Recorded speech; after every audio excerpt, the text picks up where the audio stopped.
Hi there, my name is Emma. I am the host of the Socially Awkward podcast, and today I am here with my friend Ethan, and we are going to be talking about being third culture kids. And moving back to Singapore. And moving back to specifically Singapore. So we are going to be talking a little bit today about our experiences reentering and figuring out who we are as people, which is like an ongoing process. Yeah, we still don't really know. We still don't really know, but it's okay. What was it like moving back for you? For me, moving back was interesting because I came in with very little expectations and basically no bar as to what I was coming into. So coming in and realizing that there was this whole world of sports and activities and different CCAs I could explore, it was kind of mind-boggling because it suddenly expanded my world so much, and I was like, whoa, there are things in life. Yeah, but what about you? Coming from Bhutan to Singapore, what was that like? I think it's a little bit different because before I was living in Bhutan, I lived in Singapore.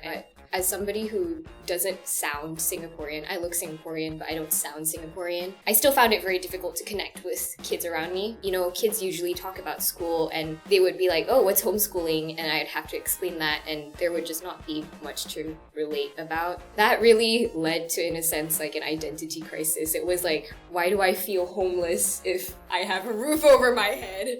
Right. You know? So I think not being able to relate to peers on like a school level makes it difficult. But entering into the homeschooling community and realizing how big that is kind of helps me. Yeah.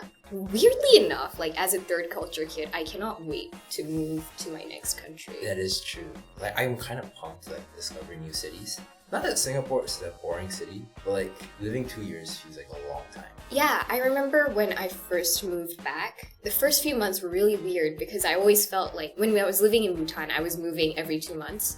So when I first moved back, I was like, wait, this feels so weird to not constantly be like packing my bag, and it's like, what am I doing in one place? Where are we going next? And then now everywhere's on lockdown. Psych. Yeah, psych. I was part of two worlds. I didn't exactly belong in either. It was just that constant feeling of being adrift.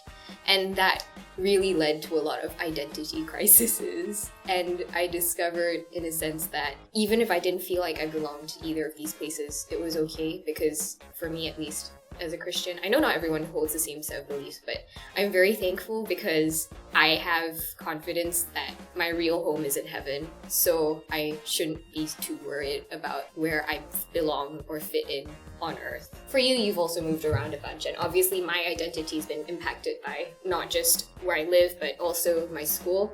So for you, how has moving around impacted your sense of identity? I think it's less for me about like the nation or like the country that I'm in. It was a lot more about plugging into different communities in and out and trying to understand like the dynamics and the social settings of each one. That was more of a struggle for me. When you're a kid and like you're younger, a lot of your identity, or at least for myself, was built around like my relationship to other people. So it'd be like, oh, that's my mom, and that's my dad, and that's my friend. And when you're constantly being plugged out and like you have so little people to tether yourself to, in a sense, and it was difficult because I didn't have like that sense of community for a long enough period of time to really get settled into that. And I think also partly because when you are a third culture kid, the people that you end up around are also third culture kids. So everyone is always just constantly on the move. And I think that's why like moving back to Singapore and having like people that have grown up here since they were kids, I think that was interesting for me because I saw this community that was already so like firmly established. And it was intimidating at first, I'll admit, because they've known each other for so long. I didn't know how I fit in at first. I was really lucky and very fortunate to have them be like really accepting of me. And I'm very grateful for that because I think it made finding who I was and figuring out who I am now a lot easier.